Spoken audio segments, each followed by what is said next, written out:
প্রথমেই সবার কাছে ক্ষমা চাচ্ছি, গল্পের মাঝে ভুল ত্রুটি থাকলে ক্ষমার দৃষ্টিতে দেখবেন। আমি যে সফটওয়্যার দিয়ে ভিডিও বানাই সেটাতে কিছু কিছু জায়গায় বাংলা লেখাগুলো পরিবর্তন হয়ে যায়, তাই ক্ষমা সুন্দর দৃষ্টিতে দেখবেন এবং বুঝে নিবেন। কথা না বাড়াই গল্পে চলে যাই। প্রণয়ের রূপকথা। লেখনীতে ফাতেমা তুজ নৌশি। পর্ব ১৬। আবিদা চটে গিয়ে বললেন, এই অসভ্যর মতন আচরণটা না করলে হতো না? মায়ের থেকে নিজের হাতখানা ছাড়িতে নীল আয়না। বেশ জোরেই চেপে ধরেছিলেন তিনি। শুরু হলো তোমার গান দেয়া। নিজের মেয়ের প্রতি দরদ না দেখিয়ে পরের মেয়ের প্রতি দরদ দেখাচ্ছে। বেশ ভালো। একটা চর দেব। সেটাই তো পারবে। দাও চরও, বলে এগিয়ে এল আয়না। আবিদা বিস্ময়ে কথা বলতেই ভুলে গেলেন।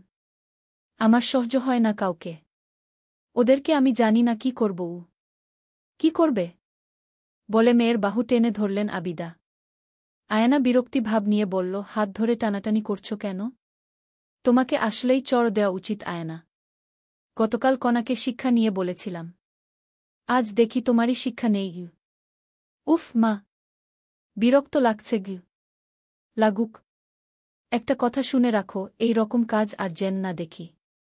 কণার প্রতি তোমার রাগ আছে, কিন্তু সেটা কুহুর উপর কেন উঠালে? আয়না কথা বলল না, মন হয়ে রইল। আবিদা বুঝতে পারলেন। তিনি মেয়েকে পুনরায় চেপে ধরলেন। দীপ্র কোনো বস্তু নয় যে তাকে ছিনিয়ে কেউ নিতে পারবে কিংবা এনে দেওয়া যাবে। বোকা বোকা কাজ না করে পারলে তার মন জয় করো। যা শুরু করেছ এতে তুমি মন জয় তো দূর, উল্টো অনেক দূরত্ব বাড়িয়ে দেবে। মায়ের এই কথাটা আয়নাকে ভাবিয়ে তুলল। ওর চোখে মুখে চিন্তা এসে ভর করল। শোনো কথাটা। শান্ত সুরে বললেন আবিদা। আয়না এবার পুরো মনোযোগ দিল। মায়ের দিকে সরল চোখে চাইল। দীপ্র বিয়েটা ভাঙলেও কুহুকনার প্রতি ওর আলাদা স্নেহ আছে। ওর বাবা নেই এই কারণেই নাকি এটা অন্য কারণ তা এখন বোঝা মুশকিল। তবে আয়না, তুমি দিনকে দিন বাড়াবাড়ি শুরু করেছ। এতে দীপ্রকে পাওয়ার পূর্বেই হারিয়ে ফেলবে। আয়না শুকনো একটা ঢোক গিল। দীপ্রকে হারানোর কথা মনে হতেই শরীরটা কেমন লাগছে। আমি কি করব এখন? কুহুকনার প্রতি ভালো আচরণ করবে? এটা সম্ভব না। ওদের দেখলেই মেজাজ খারাপ হয়। তাহলে দীপ্রকে হারানোর প্রস্তুতি রেখো। আয়না তাকাল সরল চোখে। শেষমেশ ওই দুই বোনের প্রতি মায়া দেখাতে হবে তাকে। এটা ভাবলেই তো শরীর রিরি করে উঠে। কুহুর কান্না থামছিলই না। কান্নাকাটি করে না খেয়েই ঘুমিয়ে পড়েছিল। এমনকি গোসল অবধি করা হল না। বিকালে ঘুম ভাঙতেই মনটা আবারও বিষণ্ণ হয়ে গেল। একরাশ খারাপ লাগা নিয়ে বাগানে যেতেই ওর দুটো চোখ থমকে গেল। বাগানে নতুন অনেক গাছ লাগানো। সবগুলো গাছেই ফুল ফুটে আছে। ও বিস্ময় হয়ে কণার ঘরে ফিরল। মেয়েটি তখন বইয়ে মুখ ডুবে আছে। আপু তুই? বাগানে নতুন গাছ লাগানো, সবগুলোয় ফুল। এগুলো কে করল কণা? মনে মনে একটা সন্দেহ তো তৈরি হয়েই আছে। তবু ও জিজ্ঞেস করে নিচ্ছে। কণা ধীর স্থিরভাবে বলে, দীপ্র ভাইয়া গাছগুলো লাগিয়েছে। কুহুর সন্দেহ এবার সত্যিতে বদলে গেল। ওথ হয়ে রইল। বই রেখে বোনের কাছে এল কণা। তুই দেখেছিস আপু? দীপ্র ভাই আসলেই তোকে কেয়ার করে। তুই একটু বোঝ প্লিজ। কুহু তাকাল ছোট বোনের দিকে। মেয়েটির চোখে মুখে আকুতি। কুহু জবাব দিল না। চলে এল নিজের কক্ষে। তবে মনটা চিন্তায় বুঁদ হয়ে রইল। ওর পুরো বিকেলটা ওভাবেই গেল। সন্ধ্যায় দীপ্রকে আসতে দেখা গেল। কুহু অপেক্ষায় ছিল। ও দোতলা থেকে নেমে এল। সোজা বাড়ির সামনের রাস্তায় এসে দাঁড়াল। দীপ্র ওকে দেখে ভ্রু কুঞ্চিত করল। আমার কথা আছে? একদম সংকোচহীনভাবে বল কুহু। দীপ্র ছোট করে বলল, শুনছি, বল। আপনি গাছগুলো এনেছেন? হ্যাঁ। আমি তো বলিনি। অহ। তবে কেন এনেছেন? ইচ্ছে হয়েছে, তাই এনেছি। ইচ্ছে হলেই সেটা করতে হবে। গাছ আনাতে কি সমস্যা হয়েছে? এটা নিয়েও ঝামেলা। দীপ্র বিরক্ত হয়ে বলল কথাটা। কুহু বুক ভরে সমীরণ টেনে নিয়ে কিছু বলতে যেতেই দীপ্র বলে উঠল, এখানে কোনো দয়ার ব্যাপার নেই। এখন যদি সেটাকেও তুই দয়ার সাথে যোগ করিস তাহলে আমার কিছুই বলার থাকবে না। তোর যা হয় ভেবে নিতে পারিস। এমনিতেই আমাকে সবার কাছে খারাপ বানিয়ে রেখেছিস গু। কুহুর কথা আটকে গেল। দীপ্র ওকে পাশ কাটিয়ে বাড়ির ভেতরে প্রবেশ করল। কুহু দাঁড়িয়ে রইল ওভাবেই। মানুষটা চোখের আড়াল হতেই কুহু মিনমিনে সুরে বলল, আপনি তো খারাপই দীপ্র ভাই। ভীষণ খারাপ আপনি গু। মায়ের কথাটা একেবারে অন্তরে গেঁথে নিয়েছে আয়না। ও নিজেকে বুঝিয়েছে দীপ্রকে পেতে হলে নিজেকে সবসময় দীপ্রর চোখে ভালো রাখতে হবে, যেমনটা কুহুকণা করে থাকে। দীপ্রর হৃদয়ে স্নেহ আছে। সেই স্নেহটা আরও বেশি বাড়াতে নিজেকে যথাসম্ভব ভালো ও অসহায় হিসেবে দেখাতে হবে। ও রাতের খাবার খেতে এসেই বিষয়টি শুরু করল। কণা যখন বিরক্তি নিয়ে অন্য চেয়ার টেনে বসতে যাচ্ছিল, আয়না বলে উঠল, এদিকে বস কণা। এদিকে ফ্যানের বাতাস ভালো আসে গু। কণা বোধহয় আশ্চর্য হয়ে পড়ল। ডাইনিংয়ে থাকা বাকিরাও একটু কেমন চোখে তাকাল। আয়নার নিজেকে জোকার মনে হল। মনে মনে নিজেকে গালি দিতে লাগল। এমন দিন না আসলে এই মেয়েটিকে এভাবে বিনয় সে দেখাত না, কখনোই না। কি রে, ওইদিকে গিয়ে বসকে, বললেন বড় চাচি। কণা তাকাল বোনের দিকে। কুহু হাতে হাতে খাবার দাবার দিতে সাহায্য করছে। বোনের ইশারা পেয়ে বসল কণা। আয়না মুখটায় হাসি আনল। কণার আসলে ভালো লাগছে না। আয়নার মতি গতি ওর সুবিধার লাগে না। মাছ দেব, বললেন আবিদা। কণার মেজাজ ভালো নেই, তবে ও আসলে বেয়াদব না, তাই জবাব দিল, হুম। সবটা স্বাভাবিক হতে দেখে দীপ্রর মাঝে একটা স্বস্তি কাজ করল। বাড়ির ছোটরা সবাই বসলেও কুহু বসেনি খাবার খেতে। ও বলল, চেয়ার আরেকটা খালি আছে। কুহু, বসে যাও। আয়না নিজের হাতের মুঠো শক্ত করল। দীপ্র ভাই এখনও এই মেয়েটিকে নিয়ে পড়ে আছে, অথচ কুহু তাকে কত রকমভাবে অপমান করে। তবু দরদ দেখায় দীপ্র ভাই। এসব আসলেই কৌশল। কুহু কৌশলে দীপ্রর মন জয়ের চেষ্টা করছে। এসব ভেবেই আয়নার ইচ্ছে হচ্ছে কুহুর গালে কটা চড়া বসাতে, কিন্তু সেটি করতে পারছে না। ও দাঁত কিরমির করতে থাকে। কুহুর বসার ইচ্ছে নেই একদমই। ও ওভাবেই দাঁড়িয়ে রইল। আয়না এবার হেসে বলল, হ্যাঁ কুহু, বস না তুই গু। কণাও বলল, বসে পড় আপু। সবাই বলাতে কুহু বসল। খাবার নিয়ে নাড়াচাড়া করল। ওর খুব একটা খিদে নেই। আজকাল খাওয়া দাওয়ার প্রতি একদমই মন নেই। মনে হয় না খেয়েই বেঁচে থাকা যাবে। হাত পরিষ্কার করতে এসে কুহু আর দীপ্রর দেখা হলো চোকাচোকি। একেবারে নীরব থাকা যায় না এমন একটা পরিস্থিতি। কুহু ছোট করে বলল, গাছের জন্য কৃতজ্ঞতা। দীপ্র এই প্রসঙ্গে কিছু বলল না। ও বলল, চাচি ফিরবে কবে? 2-4 দিন সময় লাগতে পারে। মামারা সবাই বাড়ি নেই গু। ববিতা গিয়েছেন বাবার বাড়ি, ভাইদের সাথে আলোচনা করতে। অতীতে বাবার বাড়ির সম্পত্তি নিয়ে না ভাবলেও আজকাল ভাবতে হচ্ছে। সেসব নিয়েই ভাইদের সাথে কথা বলবেন তিনি। দীপ্র ছোট করে নিঃশ্বাস ফেলে বলল, ব্যাপারটা কেমন হলো কুহু? চাচি শেষমেশ বাবার বাড়ির সম্পত্তি নিতে গেল গো। কুহু বুক ভরে দম নিল। বলল, ওটা মায়ের অধিকার। সে তো বাড়তি কিছু নিতে যাচ্ছে না গি। তবু আমাদের বাড়ির বুড়া সাধারণত নিজ থেকে সম্পত্তি আনেন না গি। প্রয়োজন পড়েনি দেখেই কেউ আনেননি। কিন্তু আমাদের প্রয়োজন পড়েছে দীপ্র ভাই, তাই আনতে হচ্ছে। এখানে তো দোষের কিছু নেই। দীপ্র কি বলবে বুঝল না। কুহু হাতটা সাবান দিয়ে পরিষ্কার করে নিল। দীপ্র গেল না, দাঁড়িয়েই রইল। ভার্সিটি যাবি কবে থেকে? কুহুর গলাটা একটু শুকিয়ে এল। ও ভার্সিটি যাচ্ছে না দুটো কারণে। প্রথমত মানসিক অবস্থা ও দ্বিতীয়ত বেতন আটকে আছে। যাব দ্রুতই। টিউশন ফি আমি দিয়ে দিলে সমস্যা হবে? কুহু বুঝল বিষয়টা দীপ্র ভাই জেনেছেন। ও শুকনো ধোক গিলে বলল, প্রয়োজন পড়বে না। মা ফিরলেই বকেয়া শোধ করে দেব। এতটা ভাবার জন্য কৃতজ্ঞতা। কুহু চলে গেল। দীপ্র রইল দাঁড়িয়ে। ওর হতাশ লাগে সব জটিল। জীবনে কখনো সখনো এমন পরিস্থিতি এসে দাঁড়ায় যা ঠিক ভুল হিসাব করতে দেয় না। তখন রাগ ক্ষোভই বেশি গুরুত্ব পায়। আর তারপর যে সিদ্ধান্ত আসে সেই সিদ্ধান্ত প্রতি মুহূর্তই ভোগাতে থাকে। দীপ্রর অবস্থা এখন ঠিক সেই পর্যায়ে। ওর ভোগান্তি চলছে। এর শেষ কোথায় ও সত্যিই জানে না। চলবে। প্রণয়ের রূপকথা। লেখনীতে ফাতেমা তুজ নৌশি। পর্ব 17। সকাল থেকেই বাড়ির ভেতর টুংটাং আওয়াজ চলছে। কর্মচারীরা বাড়ির কাজ করে চলেছে।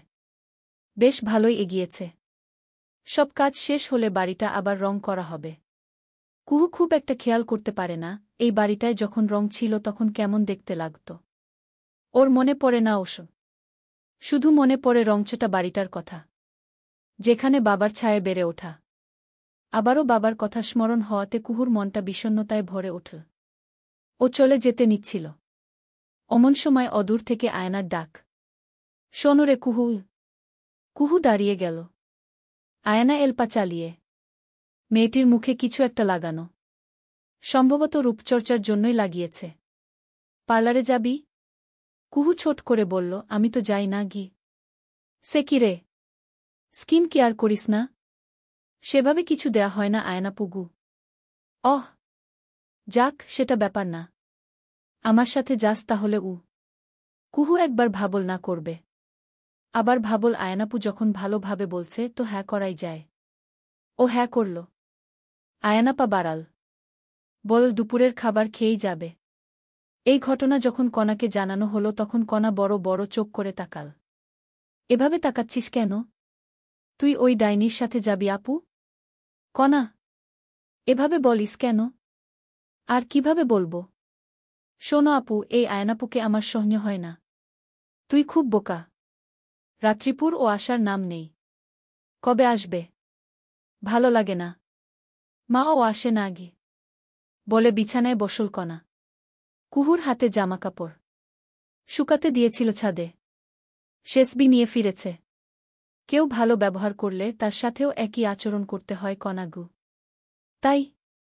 তাহলে তুই কেন দীপ্র ভাইয়ের সাথে ভালো ব্যবহার করিস না আপু? ভালো করি না। তবে খারাপও তো করি না।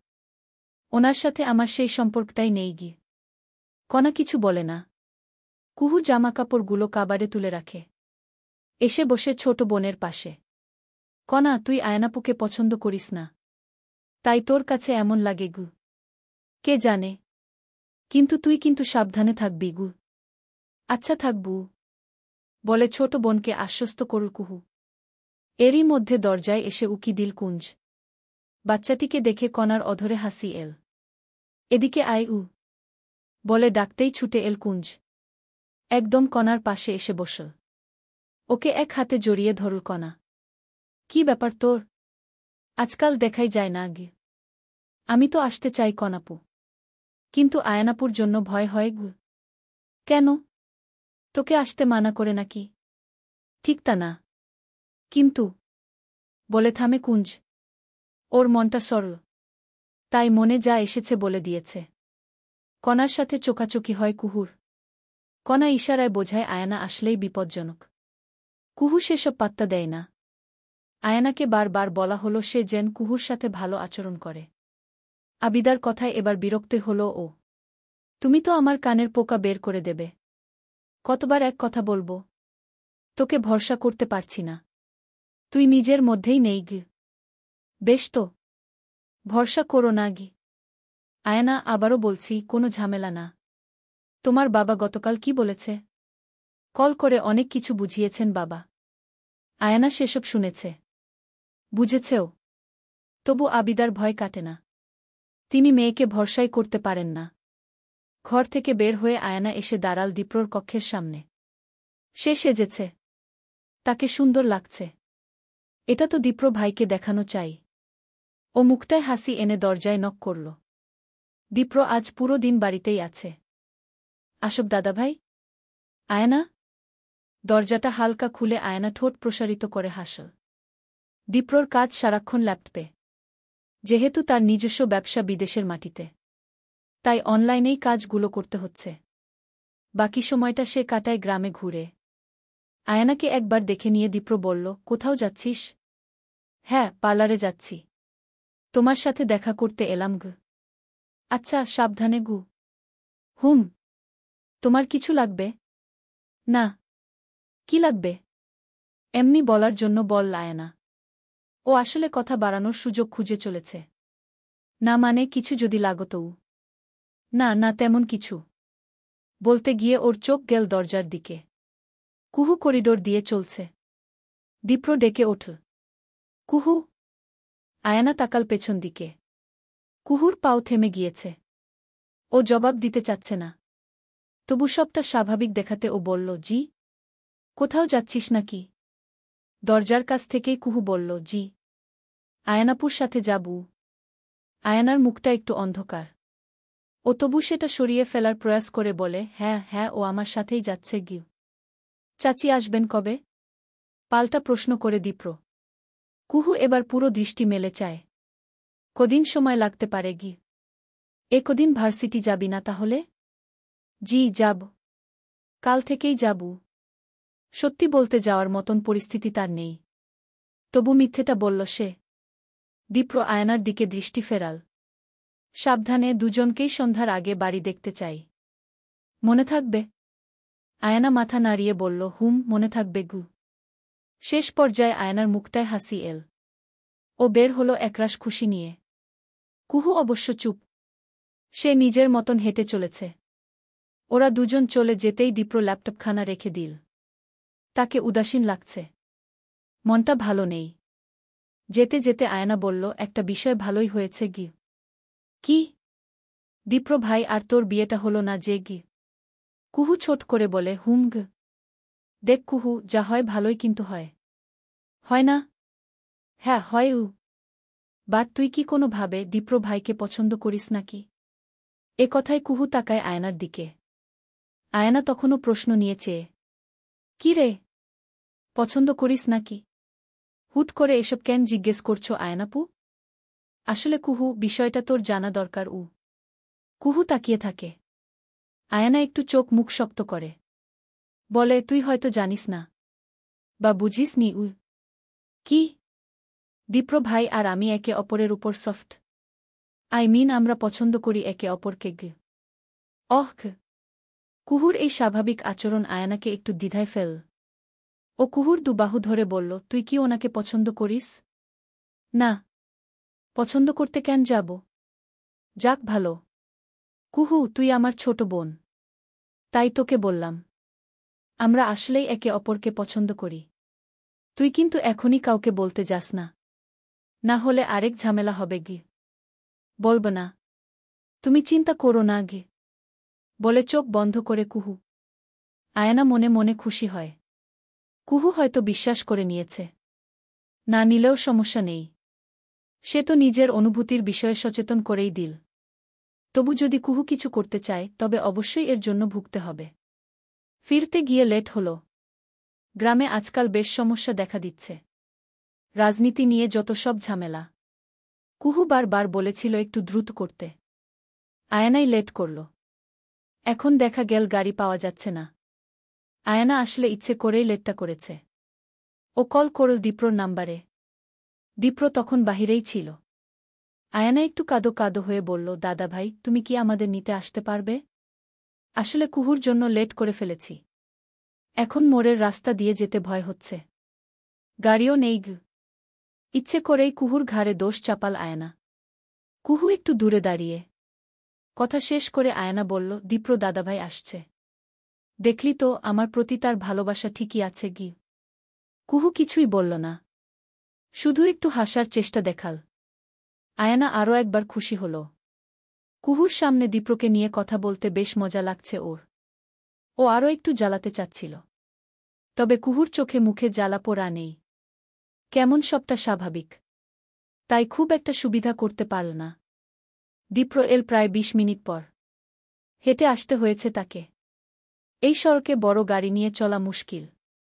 ঘুরে আসতে গেলে আবার অনেকটা সময় লেগে যেত। দীপ্রকে দেখেই আয়না এগিয়ে এল। চোখ মুখ অসহায়ের মতন করে বলল, সরি। কুহুটার কথায় লেট করে ফেলেছি। দীপ্র এ বিষয়ে কিছু বলল না। কিছু দূরে দাঁড়িয়ে কুহু। এদিকে আসছে না। ওকে আসতে বল। আসতে বলল আয়না। কুহু এল। ওদের পথচলা শুরু হল। আয়না ইচ্ছে করেই দীপ্রর গা ঘেঁষে চলেছে। কুহু পেছন পেছন। কিছু দূর এগিয়ে দীপ্র চাইল পেছনে। হঠাৎ তাকানোর কারণে দুজনের চোকাচোকি হল। কিছুটা কঠোর সুরে দীপ্র বলল, সামনে আয়। চুপচাপ সামনে এল কুহু। চলতে লাগল। দীপ্র বেশ চুপচাপ হাঁটলেও আয়না এটা সেটা বলে চলেছে। সড়কের এ মাথায় একটা দোকান রয়েছে। এখানে কিছু বাইক রাখা। বোঝা যাচ্ছে এলাকার কিছু সস্তা ছেলেপুলে, যারা রাজনীতির নামে এখানে সেখানে বাইক নিয়ে ঘুরতে থাকে। এদের উত্তাপ বেড়েছে আজকাল। দীপ্র চোখ মুখ কঠোর করল। কুহু কিছুটা এগিয়ে গিয়েছে। কুহু, দাঁড়াও। দাঁড়াল কুহু। দীপ্র এসে ওর পাশে দাঁড়াল। সাথে এল আয়নাও। দুজনকে একপাশে দিয়ে দীপ্র বলল, চুপচাপ আমার সাথে হেঁটে যাবি। কোনো কথা নয়। আয়না প্রশ্ন করতে চাচ্ছিল, তবে দীপ্র থামিয়ে দিয়ে বলল, একদম চুপচাপ। ও দম। দীপ্রর একপাশ হয়ে দুজন চলতে লাগল। দোকানের কাছে আসতেই হাসির শব্দ শোনা গেল। ছেলেগুলো কিছু একটা নিয়ে হেসে চলেছে। দীপ্র চোখ মুখ কঠোর রেখেই কুহু আর আয়নাকে সাথে করে পথটা শেষ করল। মাইলস্টোনের ঘটনায় আমি ভোগান্তিতে আছি। ট্রমা কাটতে শুরু করেছে। একটু একটু করে লেখার চেষ্টা করছি। আশা করি পরের পর্ব পরশুই দিতে পারব। সবাই দোয়া করবেন। আর আমি বলেছি এটা বিস্তারিত গল্প।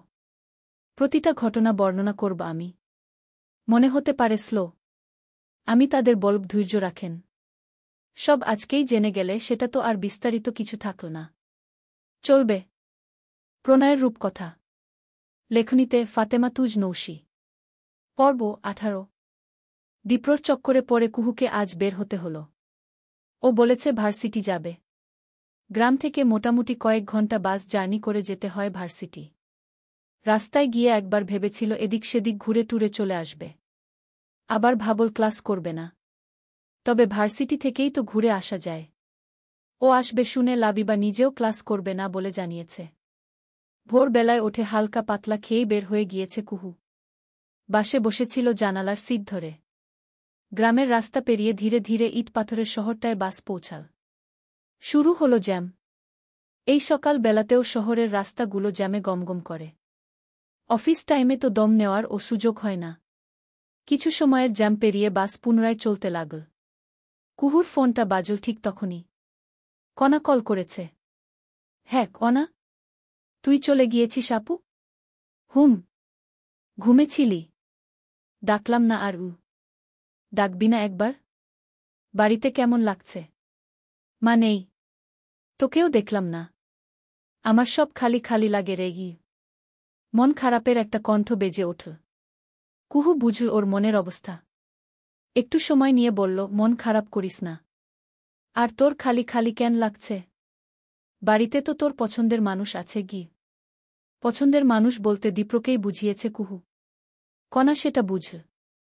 অমনভাবে বসে থেকেই বলল, তার সাথে সারাক্ষণ বসে থাকব নাকি? সে কি আমার দুলাইভাই হয়? হয়তো বড় ভাই। বড় ভাইয়ের সাথে তো আর ঠাট্টা করা যায় না গি। কণাটা ভারী চালাক আছে। কুহুর কথা থামে। ও প্রসঙ্গ বদলে বলে, কুঞ্জকে নিয়ে থাক।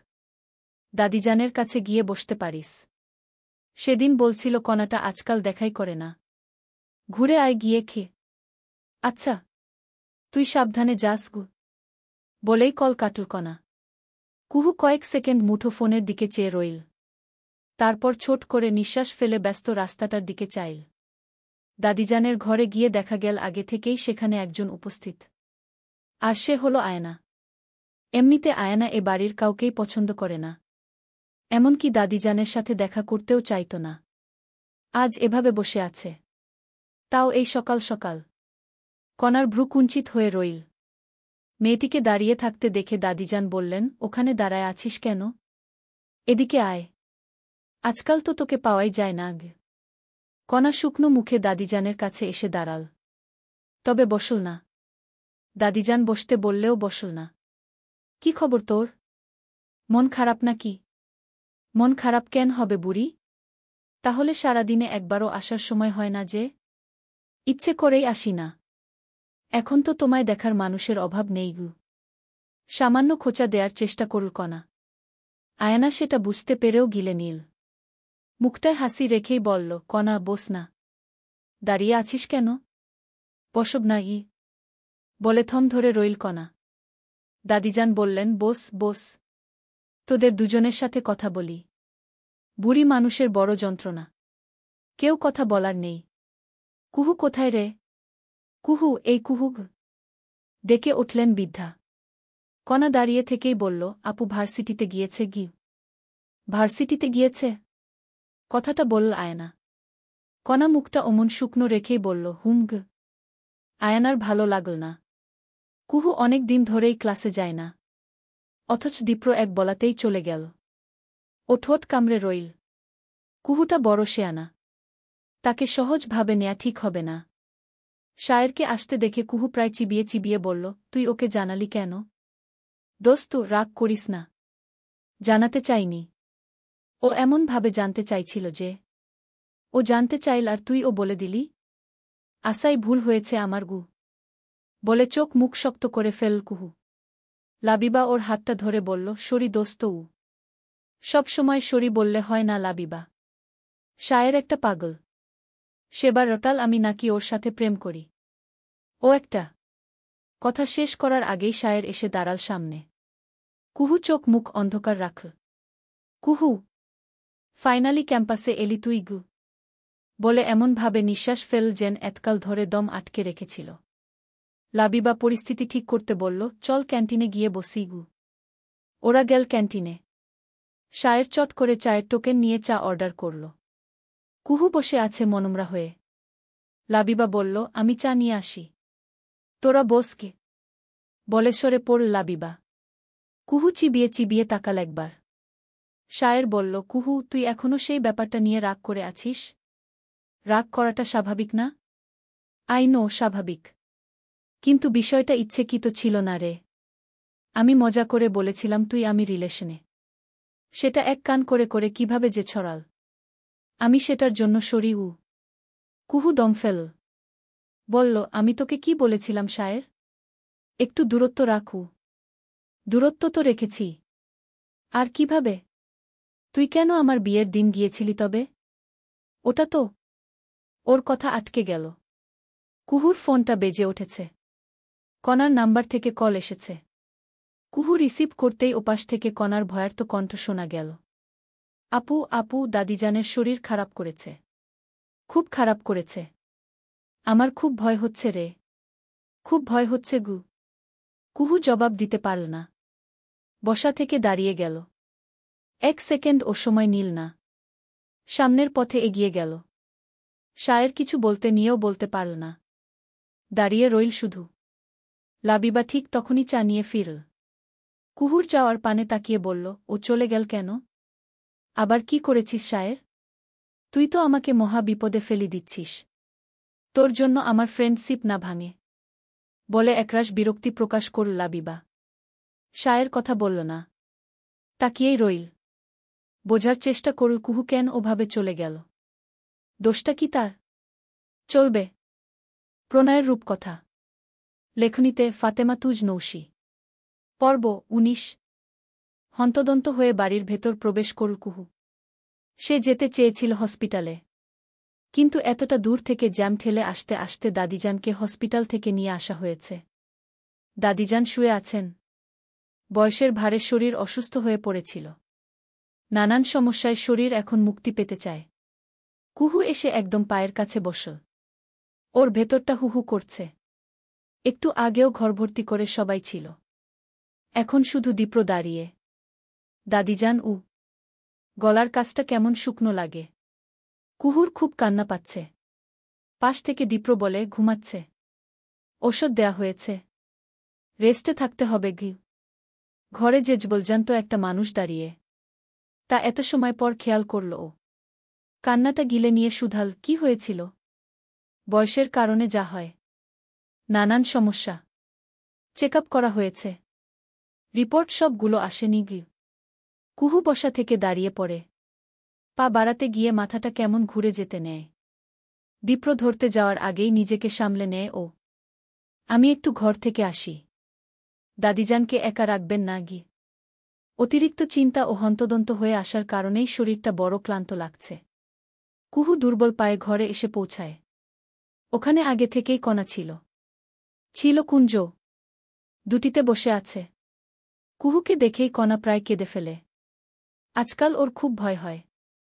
বাবার মৃত্যুর পর মৃত্যু জিনিসটা ওদের নিকট ভয়ানক হয়ে গিয়েছে।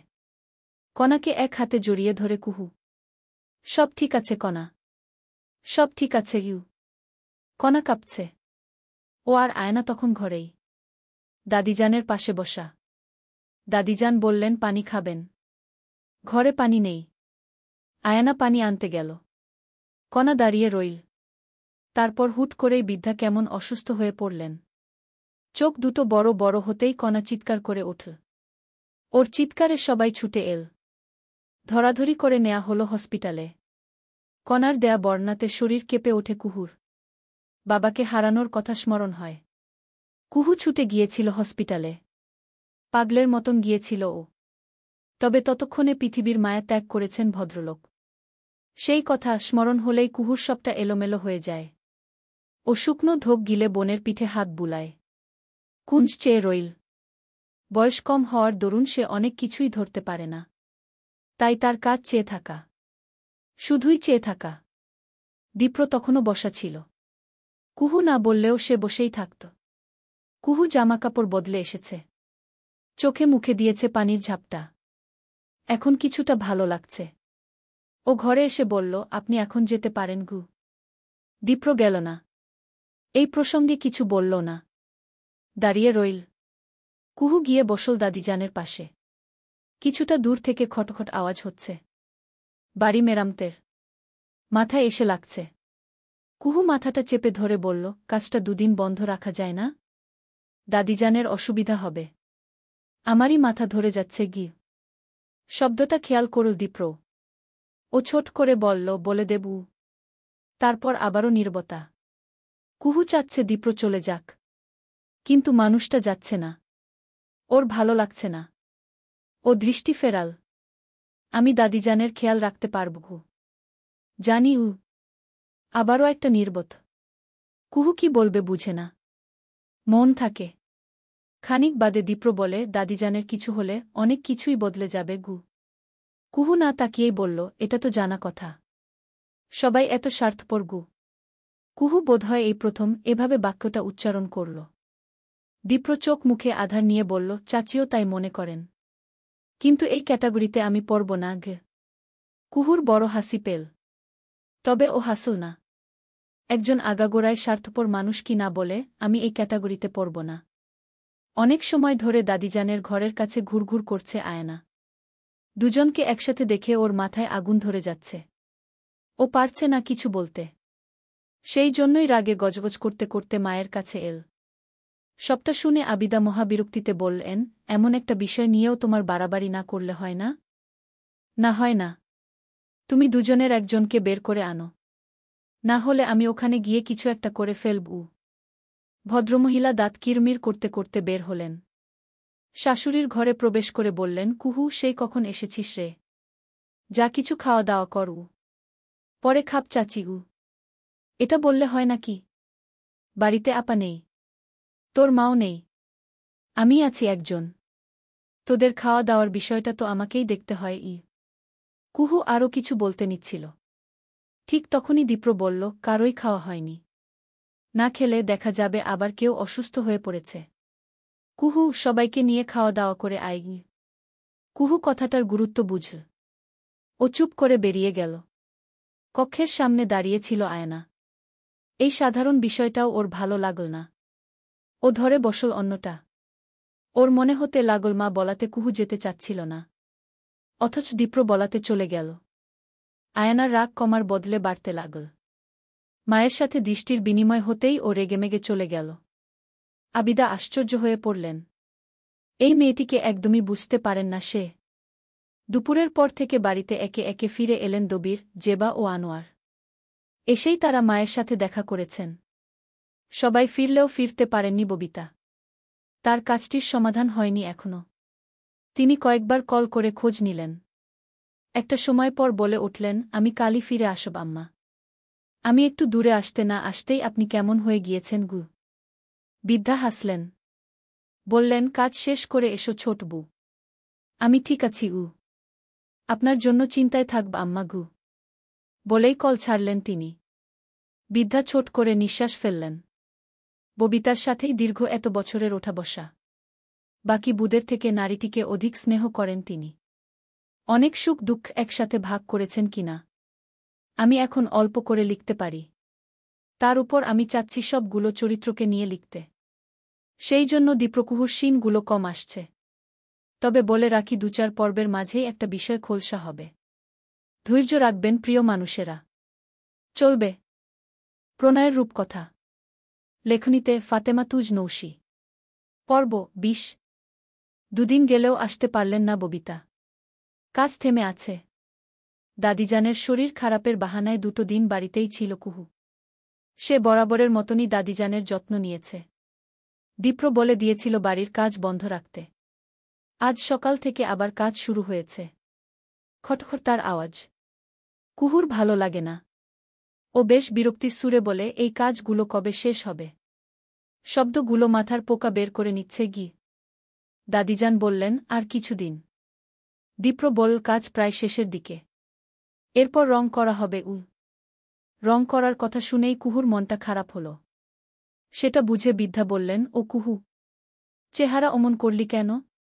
কুহু হতাশার মতন করে বলল রং না করলে হয় না দাদিজান। কেন রে? রং করলে তো বাড়িটা নতুন হয়ে উঠবে গু। তা হবে, কিন্তু তাতে পুরনো সব ছোঁয়া হারিয়ে যাবে গু। বিদ্যা একটু থামলেন। তার নিজেরও কেমন খারাপ লেগে ওঠল। পুরাতন ঘর, পুরাতন জিনিসপত্র, সব কিছুতে আলাদা মায়া থাকে। থাকে আলাদা স্নেহ। যাক গে, রং তো করতেই হবে। না হলে বাকিদের আবার সমস্যা হবে। বিদ্যা কিছু বললেন না। কুহু ঔষধ নিয়ে দাদিজানকে খাইয়ে দিল। তারপর বলল আমার ভার্সিটি যেতে হবে। আপনি নিজের খেয়াল রাখবেন গু। রাখব। তুই সাবধানে যাস গু। হুম ঘু বলে বের হল কুহু। ও চলে যেতেই ঘরের মধ্যে প্রবেশ হল আয়নার। মেয়েটি বুঝেছে এই বাড়িতে দাদিজানের আলাদা কদর আছে। তাছাড়া দীপ্র ভাইও দাদিজানকে ভীষণ সম্মান করে চলে। তাই বিদ্যার সাথে সম্পর্ক ঠিক রাখতে হবে। বেশ কটা দিন পর দবিরের সাথে ভালোভাবে কথা হচ্ছে দীপ্রর। এক পর্যায়ে দবির বললেন তোমার সমস্যা হচ্ছে না? একটু তো হচ্ছে। দূর থেকে সব সামাল দেয়া কষ্টের। তাহলে ওখানে গিয়েই দেখো সবটা। তোমার নতুন ব্যবসা। প্রথম প্রথম ভালো রেসপন্স পেয়েছ।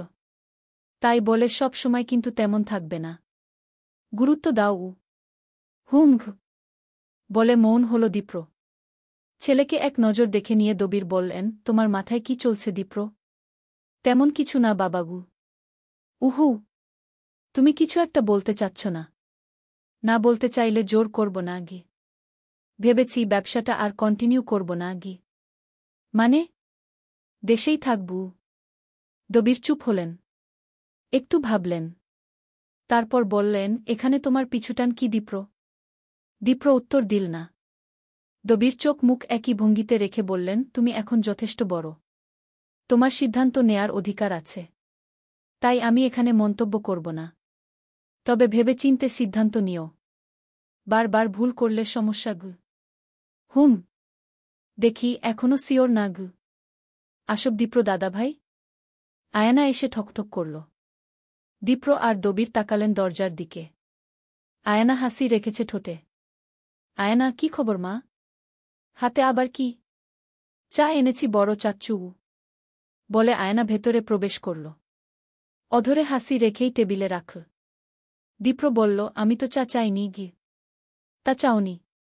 কিন্তু মনে হলো আনলে মানা করবে না গি। দীপ্র চা ওঠাল। আয়না উৎসাহ নিয়ে বলল আমি বানিয়েছি গু। তাই না কি? হ্যাঁ বড় চাচ্চু। টেস্ট করে দেখো গু। দবির কাপ তুলে নিলেন। চুমুক বসালেন। চায়ের স্বাদ ভালো হয়েছে। আয়না কোনো কিছুই করে খায় না বলা চলে। সে চা বানিয়েছে এটা ভাবতেই ভালো লাগা কাজ করছে।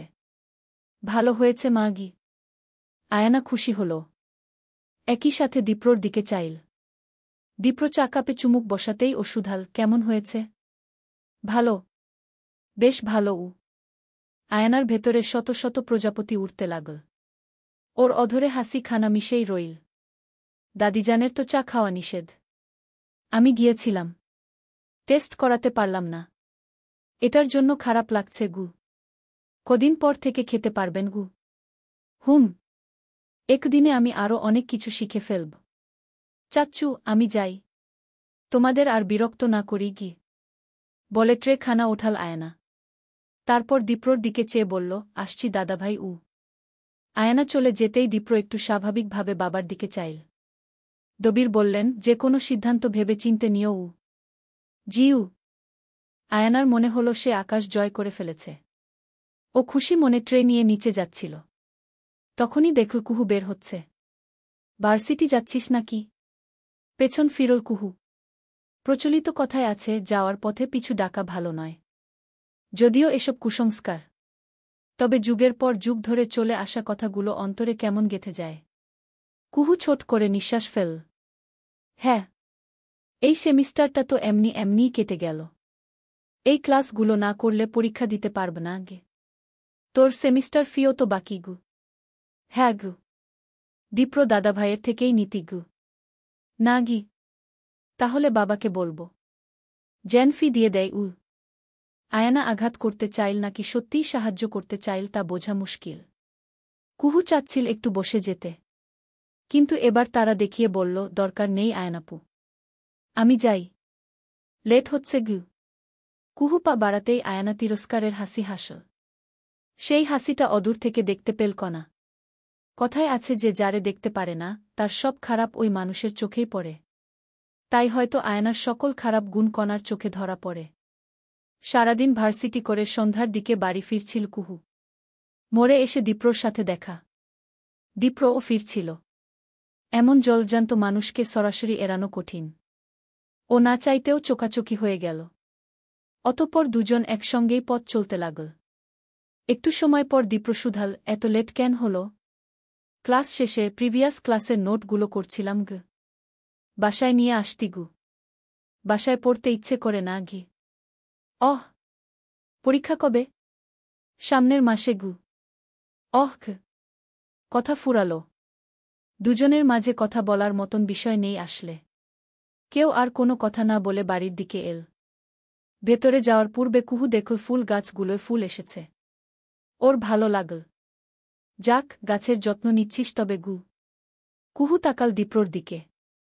দীপ্র একই ভঙ্গিতে বলল, ভেবেছিলাম রাগ দেখিয়ে গাছগুলো মা রবি হয়তো। কুহু কঠিন সুরে বলল, আমি তেমন নই যে অকারণেই কোনো কিছু নষ্ট করব গু। অহ, তাও ঠিক। বলে দীপ্র নিঃশ্বাস ফেল। সে হয়তো মনে মনে অন্য কোনো কথাই ভাবছিল, তবে সেটির প্রকাশ ঘটল না। রয়ে গেল নীরবে। বাড়ির ভেতর এসে দেখা গেল আয়না নাশতা বানিয়েছে। দীপ্রকে দেখে সে ভারী খুশি হয়েছিল, তবে সাথে কুহুকে দেখে সেই খুশিতে ভাটা পড়ল। দীপ্র দাদাভাই, তোমার অপেক্ষায় ছিলাম গে। কেন? স্পেশাল কি আছে? নাশতা বানিয়েছি, চিকেন পাকোড়া। তোমার তো খুব পছন্দ, তাই না? কুহু দাঁড়িয়ে থেকে এ অবধি শুনল। তারপর পাশ কাটিয়ে চলে গেল। আয়না অধরে বাঁকা হাসি রেখে বলল, এই কুহু, তুই খাবি তো? কুহু তাকাল। ঠিক তখনই আয়না দীপ্রর বাহুখানা ধরে বলল, দ্রুত ফ্রেশ হয়ে আসো দাদাভাই। তোমার রিভিউ না পাওয়া অবধি শান্তি পাচ্ছি না আগে। আয়নার হঠাৎ ছোঁয়াটা দীপ্রকে একটু ভাবিয়ে তুলল। ও চাইল সামনের দিকে। কুহুর দৃষ্টি এদিকেই ছিল। আয়না এবার বলল, খাবি তো কুহু? আমি খেয়ে এসেছি আয়নাপু, এখন আর ইচ্ছে নেই গে। অহ। দীপ্র দাদাভাই, তুমি চলো তো। বলে এক প্রকার টেনেই নিয়ে যেতে লাগল আয়না। দীপ্র মুহূর্তেই বুঝে গেল আয়না কুহুকে জ্বালাতে চাচ্ছে। কিন্তু প্রশ্ন হচ্ছে, কুহু কি আদৌ জ্বলছে? চলবে। গল্পটি কেমন লাগলো তা জানাতে ভুলবেন না।